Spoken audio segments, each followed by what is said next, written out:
چونکہ مشکوک نظر آتے ہیں کہ جیسے یہ سب کچھ فیک ہے. تو انصر صاحب میرے گھر آئے تھے، 2 مربی بھی آئے تھے، تو میری وائف، میرے 3 بیٹے، میری بیٹی اور فیملی کے 8-10 لوگ بیٹھے. تو صوفے پہ بیٹھ کے کہنے لگے جلدی جلدی کریں جی، کویشچن جو بھی ہے، ٹائم تھوڑا ہاں ہے. بالکل، ایسے ہی چندہ جلدی دینے کے جلدی لیے کریں جلدی نہیں ہے، کویشچن کے جی، لیے جلدی ہے. سیم لفظ انہوں نے بولنا ہے جی.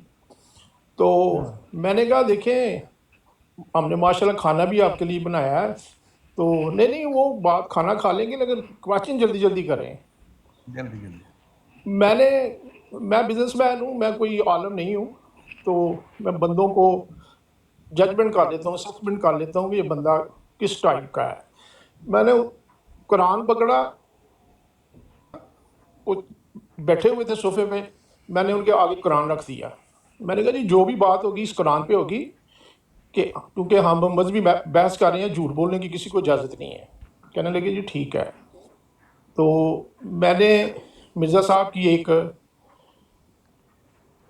آیت نکالی قرآن مجید کی کہ جو کہ انہوں نے اپنی بک میں اس کے متعلق اس کا ترجمہ اپنی طرف منسوب کیا تھا اور غلط کیا تھا. میں نے ان کو وہ آیت پہلے پڑھوائی 3 دفعہ. اس کے بعد میں نے اس کا آیت کا ترجمہ کیا، تو وہ کیونکہ پہلے بتا چکے تھے اس کا ترجمہ یہ ہے، تو میرا بیٹا بولا کہ یہ مرزا صاحب یہ جھوٹ بول رہے ہیں، یہ آیت ان پہ نہیں آئی. پھر دوسرا کویشچن میرا ہوا کہ دوسرا کویشچن کیا آپ کو وہ کریں.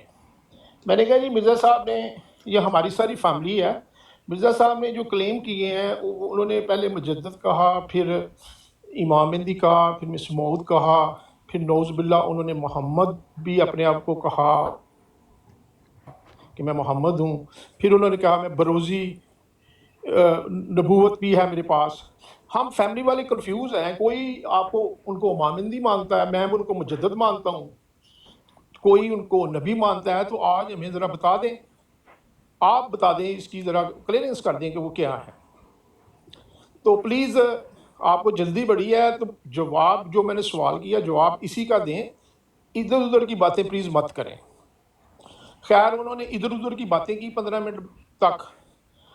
قرآن پڑھا ہوا تھا، انہوں نے قرآن اٹھایا، ہٹا کے کہنے لگے جی، اپنے ہاتھ میں رکھ لیا، کہنے لگے جی مرزا صاحب جو ہے نا مجدد بھی ہیں، نعوذ باللہ مامند بھی ہیں، محمد بھی ہیں، وہ بروزی نبوت کا جو دعویٰ کرتے ہیں وہ سب ہیں. میں اس قرآن کی قسم اٹھا کے کہتا ہوں وہ سچے ہیں. تو اٹھ کے غصے سے باہر نکل گئے. میں نے کہا جی یہ انصر صاحب، جی انصر صاحب آپ بات پوری میری سن لیں. باہر نکل گئے، وہ باہر نکل گئے. میں بات جو کر رہا ہوں سچی کر رہا ہوں، کیونکہ میں جھوٹ نہیں بولتا لائف میں بالکل اسٹریٹ فارورڈ. میں 35 ایئر سے کینیڈا میں ہوں، مجھے سچ کے سوا کچھ نہیں آتا.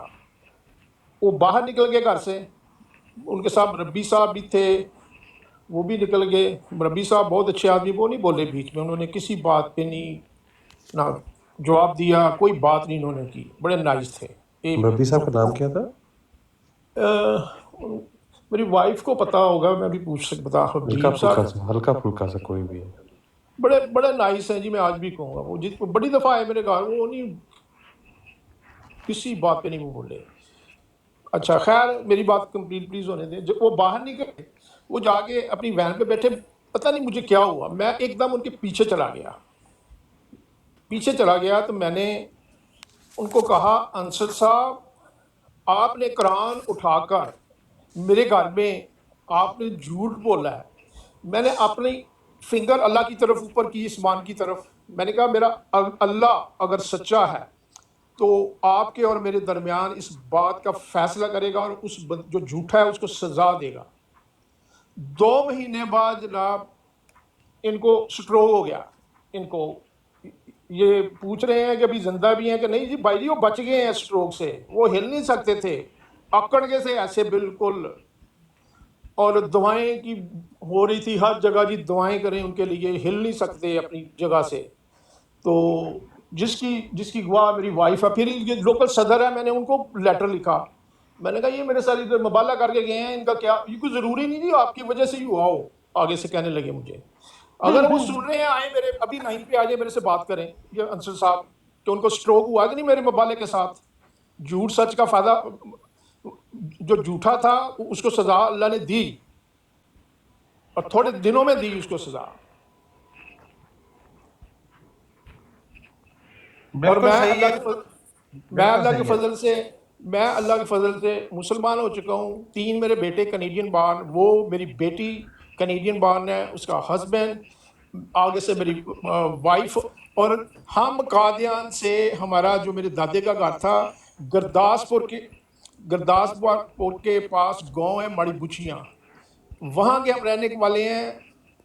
22 کلومیٹرز قادیان ہے وہاں سے. میرے 2 دادا جان تھے, وہ گھوڑے پہ بیٹھ کے قادیان جاتے ہوتے تھے. جہالت. اور ان کا بکوں میں بھی نام ہے ان کا, کئی بہت ساری بکوں میں. ہاں جی, جہالت. وہی ہمارے ایک پیر تھا, اس نے 100 ایکڑ زمین لے لی تھی اپنے ملنگوں سے شاباش دے دے کے. وہ 3 نسلیں ہماری بھی ملنگوں کے پیسے دیتی رہی. جہالت اور کیا تھا. اچھا چلیں